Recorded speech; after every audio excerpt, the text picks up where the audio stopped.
Viewers welcome back in our program जी। Doctor साहब end वाले सैक्शन में की कहना चाहोगे ਤੁਸੀਂ ਦਰਸ਼ਕਾਂ ਨੂੰ? देखो समय ਦੀ ਸੀਮਾ ਹੈ। ਕੁਛ ਵੀਰਾਂ ਦੀ ਮੈਂ ਫਤਿਹ ਸਾਂਝੀ ਕਰਾਂਗਾ। ਵੀਰ ਕੁਲਦੀਪ ਸਿੰਘ ਖੰਭ, ਜਸਪੀਰ ਸਿੰਘ ਜੱਸੀ ਧਨੋਆ, ਵੀਰ ਭੁਪਿੰਦਰ ਸਿੰਘ, ਗੁਰਦਿਆਲ ਸਿੰਘ, ਨਿੰਦਰ ਸਿੰਘ, ਇਹਨਾਂ ਸਭ ਦੀ ਵਾਹਿਗੁਰੂ ਜੀ ਕਾ ਖਾਲਸਾ ਵਾਹਿਗੁਰੂ ਜੀ ਕੀ ਫਤਿਹ। ਵੀਰ ਹਰਮੇਲ ਸਿੰਘ 30ਵੀਂ ਸਿੱਖ ਡੇ ਪੈਰੇਡ ਨਿਊਯਾਰਕ ਸੰਬੰਧੀ ਲਿਖਦੇ ਨੇ, ਖਾਲਸਾ ਸਾਜਨਾ ਦਿਵਸ ਅਤੇ ਪੰਥ ਦੀ ਆਜ਼ਾਦੀ ਨੂੰ ਸਮਰਪਿਤ।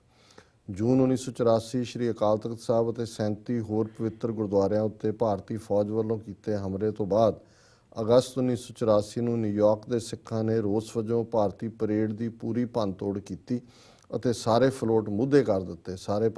ਸਾਰੇ ਪਾਸੇ ਹਲਚਲ ਮਚ ਗਈ। ਵੱਡੀ ਗਿਣਤੀ ਵਿੱਚ ਘੋੜਿਆਂ ਵਾਲੀ ਨਿਊਯਾਰਕ ਪੁਲਿਸ ਡਿਪਾਰਟਮੈਂਟ ਨੇ ਸਿੰਘਾਂ ਨੂੰ ਕਾਬੂ ਕੀਤਾ। ਬਹੁਤ ਸਾਰੇ ਸਿੰਘ ਗ੍ਰਿਫਤਾਰ ਹੋਏ। ਉਸ ਦਿਨ ਤੋਂ ਬਾਅਦ ਸਿੱਖ ਕਦੇ ਵੀ ਭਾਰਤੀ ਪਰੇਡ ਦਾ ਹਿੱਸਾ ਨਹੀਂ ਬਣੇ। ਉਸ ਤੋਂ 2 ਸਾਲ ਬਾਅਦ ਸਿੱਖ ਕੌਮ ਨੇ ਨਿਊਯਾਰਕ ਵਿੱਚ ਆਪਣੀ ਵੱਖਰੀ ਪਰੇਡ ਸ਼ੁਰੂ ਕੀਤੀ। ਅਸੀਂ ਬਹੁਤ ਹੀ ਮਾਣ ਨਾਲ ਇਸ ਨੂੰ ਸਿੱਖ ਡੇ ਪਰੇਡ ਕਹਿੰਦੇ ਹਾਂ। ਇਹ ਪਰੇਡ ਸਾਡੀ ਵੱਖਰੀ ਪਹਿਚਾਣ ਦੀ ਨਿਸ਼ਾਨੀ ਹੈ ਅਤੇ ਇਹ ਸਾਡੇ ਕੌਮੀ ਕਾਰ ਖਾਲਿਸਤਾਨ ਵੱਲ ਵੱਧਦੇ ਕਦਮ ਹਨ। ਸਿੱਖ ਕਲਚਰਲ ਸੁਸਾਇਟੀ ਅਤੇ ਸਮੁੱਚੀਆਂ ਪੰਥਕ ਜਥੇਬੰਦੀਆਂ ਵੱਲੋਂ ਸਮੂਹ ਸਿੱਖ ਸੰਗਤਾਂ ਨੂੰ ਬੇਨਤੀ ਕੀਤੀ ਜਾਂਦੀ ਹੈ ਕਿ ਆਪ ਤੇ ਆਪਣੇ ਪਰਿਵਾਰਾਂ ਸਮੇਤ ਪਰੇਡ ਵਿੱਚ ਸ਼ਾਮਲ ਹੋਵੋ ਜੀ। ਸੋ ਵੀਰ ਹਰਮੇਲ ਸਿੰਘ ਦਾ ਬਹੁਤ ਬਹੁਤ ਧੰਨਵਾਦ। ਔਰ ਅਸੀਂ ਵੀ ਇਹਨਾਂ ਦੀ ਅਪੀਲ ਨੂੰ ਪਹਿਲਾਂ ਹੀ ਕਿਹਾ ਐਂਡੋਰਸ ਕਰਦੇ ਹਾਂ ਕਿ ਵੱਡੀ ਗਿਣਤੀ ਦੇ ਵਿੱਚ ਇਸ ਦੇ ਵਿੱਚ ਸ਼ਮੂਲੀਅਤ ਕਰਨ ਜੀ। ਡਾਕਟਰ ਸਾਹਿਬ ਐਂਡ ਹੁਣ ਤਾਂ ਸਾਡੇ ਦਰਸ਼ਕਾਂ ਦੱਸ ਦਿਓ ਅੱਜ ਦਾ ਵਿਚਾਰ। ਜਿਵੇਂ ਸ਼ੁੱਕਰਵਾਰ ਦੇ ਪ੍ਰੋਗਰਾਮ 'ਚ ਅਸੀਂ ਬਾਬਾ ਫਰੀਦ ਜੀ ਦੇ ਸ਼ਲੋਕਾਂ ਦੇ ਵਿਚਾਰ ਕਰਦੇ ਹਾਂ। ਅੱਜ ਅਸੀਂ 2 ਸ਼ਲੋਕ ਚੁਣੇ ਨੇ ਇਸ ਵਿਚਾਰ ਲਈ ਜੀ। ਫਰੀਦਾ ਦਰ ਦਰਵਾਜ਼ੇ ਜਾਏ ਕੈ, ਕਿਉਂ ਡਿੱਠੋ ਘੜਿਆਲ, ਇਹੋ ਨਿਦੋਸਾਂ ਮਾਰੀਐ, ਹਮ ਦੋਸਾਂ ਕਾ ਕਿਆ ਹਾਲ।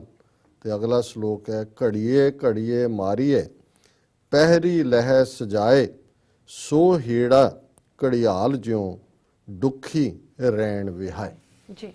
ਹੁਣ ਜਿਹੜੇ ਸ਼ਾਇਰ ਬਿਰਤੀ ਨੇ ਹਮੇਸ਼ਾ ਹੀ ਉਹ ਕਿਸੇ ਚੀਜ਼ ਨੂੰ ਐਜ਼ ਏ ਸਿੰਬਲ ਇਸਤੇਮਾਲ ਕਰਦੇ ਨੇ ਆਪਣੀ ਗੱਲ ਕਹਿਣ ਦੇ ਲਈ, ਆਪਣੇ ਭਾਵਾਂ ਦਾ ਪ੍ਰਗਟਾਵਾ ਕਰਨ ਦੇ ਲਈ ਜੀ।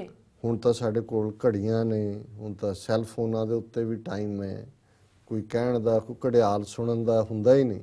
ਲੇਕਿਨ ਜਦੋਂ ਅਜੇ ਅੰਗਰੇਜ਼ੀ ਟੈਕਨੋਲੋਜੀ ਜਾਂ ਅਜੇ ਘੜੀਆਂ ਨਹੀਂ ਵੀ ਆਈਆਂ ਸੀ, ਇਹ ਜਿਹੜਾ ਕਿਉਂਕਿ ਪੁਰਾਣੀ ਡਿਵੀਜ਼ਨ ਟਾਈਮ ਦੀ ਜਿਹਨੂੰ ਅਸੀਂ ਜਦੋਂ ਬਾਣੀ ਪੜ੍ਹਦੇ ਹਾਂ ਫਿਰ ਸਾਨੂੰ ਪਤਾ ਲੱਗਦਾ ਵਿਸਵੇ ਚੱਸਿਆ ਘੜੀਆਂ ਪਹਿਰਾਂ ਥਿੱਤੀ ਵਾਰੀ ਮਾਓ ਹੋਆ। ਸੋ ਹੁਣ ਮਹੀਨਾ ਵਾਰ ਹੈ ਥਿੱਤ ਹੈ। ਤੇ ਫਿਰ ਜਦੋਂ ਅਸੀਂ ਘੰਟਿਆਂ ਦੀ ਵੰਡ ਕਰਦੇ ਹਾਂ ਇਹ ਪਹਿਰਾਂ ਦੇ ਵਿੱਚ ਹੁਣ ਕਈ ਵਾਰ ਅਜੇ ਵੀ ਸਾਡੇ ਕੁਝ ਪੁਰਾਤਨ ਵੀਰ ਜਦੋਂ ਅਰਦਾਸ ਕਰਨਗੇ ਕਿ 4 ਪਹਿਰ ਦਿਨ ਸੁੱਖ ਨਾਲ ਬਤੀਤ ਹੋਇਆ ਹੈ, 4 ਪਹਿਰ ਰਾਤ ਸੁੱਖਾਂ ਦੀ ਬਤੀਤ ਕਰਨੀ। ਰਹਿਰਾਸ ਤੋਂ ਬਾਅਦ ਅਕਸਰ ਇਹ ਅਰਦਾਸ ਹੁੰਦੀ ਹੈ ਕਿਉਂਕਿ 24 ਘੰਟੇ ਜਿਹਨੂੰ ਅਸੀਂ ਕਹਿੰਦੇ ਹਾਂ 8 ਪਹਿਰ ਸੀ, 4 ਪਹਿਰ ਦਿਨ ਦੇ ਨੇ, 4 ਰਾਤ ਦੇ ਨੇ। ਹੁਣ ਪਹਿਰਾਂ ਦੀ ਅੱਗੋਂ ਡਿਵੀਜ਼ਨ ਘੜੀਆਂ ਦੇ ਵਿੱਚ ਹੁੰਦੀ ਸੀ ਕਿ ਇੱਕ ਪਹਿਰ 'ਚ ਇੰਨੀਆਂ ਘੜੀਆਂ ਨੇ ਤੇ ਇੱਕ ਘੜੀ ਜਿਹੜੀ ਹੈ ਅੱਗੋਂ ਜਦੋਂ ਕਬੀਰ ਸਾਹਿਬ ਦਾ ਅਸੀਂ ਪੜ੍ਹਦੇ ਹਾਂ ਇੱਕ ਘੜੀ ਆਦੀ ਘੜੀ ਆਧੀ ਹੂੰ ਫੁਨ ਆਦ ਭਗਤਨ ਸੇਤੀ ਗੋਸ਼ਟੇ ਜੋ ਕੀਨੇ ਸੋ ਲਾਭ। ਸੋ ਆਲਮੋਸਟ 24 ਘੰਟੇ ਦੀ ਘੜੀ ਹੁੰਦੀ ਹੈ। ਔਰ ਜਦੋਂ ਆਦੀ ਹੂੰ ਫੁਨ ਆਦ ਹੈ 6 ਮਿੰਟ ਕਿ ਵੀ ਜੇ ਅਸੀਂ 6 ਮਿੰਟ ਵੀ ਰੱਬ ਨੂੰ ਯਾਦ ਕਰਦੇ। ਹੁਣ ਇੱਥੇ ਬਾਬਾ ਫਰੀਦ ਜੀ ਉਹ ਜਦੋਂ ਇਹ ਪਹਿਰ ਔਰ ਘੜੀਆਂ ਸਨ, ਇਹ ਘੜਿਆਲ ਵੱਡੇ ਵੱਡੇ ਲੱਗੇ ਹੁੰਦੇ ਸੀ ਕਿਉਂਕਿ ਕਿਨੇ ਮਿਲਣਾ ਵੀ ਕਿੰਨੇ ਪਹਿਰ ਲੰਘ ਗਏ, ਕਿੰਨੀਆਂ ਘੜੀਆਂ ਨੇ, ਜਿਹੜੇ ਲੋਕ ਕੰਮਾਂ ਤੇ ਨੇ ਜਾਂ ਦੂਜੇ ਨੇ। ਤੇ ਫਿਰ ਵੱਡੇ ਵੱਡੇ ਸ਼ਹਿਰਾਂ ਦੇ ਵੱਡੇ ਵੱਡੇ ਦਰਵਾਜ਼ਿਆਂ ਦੇ ਉੱਤੇ ਵੱਡੇ ਵੱਡੇ ਘੜਿਆਲ ਲੱਗੇ ਹੁੰਦੇ ਸੀ, ਉਹ ਫਿਰ ਉਹਨੂੰ ਕਰਦੇ ਸੀ। ਹੁਣ ਬਾਬਾ ਫਰੀਦ ਉਹ ਦੇਖ ਰਹੇ ਨੇ ਪਾਕਪਟਨ 'ਚ ਬੈਠੇ ਘੜਿਆਲ ਦੇ ਉੱਤੇ ਸੱਟ ਵੱਜ ਰਹੀ ਹੈ। ਹੁਣ ਉਹਦੇ 'ਚੋਂ ਉਹਨਾਂ ਦਾ ਸਿੰਬੋਲਿਜ਼ਮ ਕੀ ਨਿਕਲਦਾ, ਉਹ ਕਹਿੰਦੇ ਹਾਏ ਇਸ ਵਿਚਾਰੇ ਦਾ ਕੀ ਕਸੂਰ ਹੈ, ਇਹਨੂੰ ਮਾਰ ਪੈ ਰਹੀ ਹੈ। ਹਰ ਘੜੀ ਬਾਅਦ ਵੀ ਜਦੋਂ ਪਹਿਰ ਪੂਰਾ ਹੋ ਜਾਂਦਾ ਫਿਰ ਜ਼ਿਆਦਾ ਵੱਜਦੇ ਨੇ। ਜਦੋਂ ਪਹਿਰ ਘੜੀ ਪੂਰੀ ਹੁੰਦੀ ਹੋਊ ਉਦੋਂ ਇੱਕ ਹੋਏਗਾ, ਜਦੋਂ ਪਹਿਰ ਹੁੰਦਾ ਹੋਣਾ ਫਿਰ ਪੂਰਾ ਖੜਕਾਉਂਦੇ ਹੋਣੇ ਨੇ।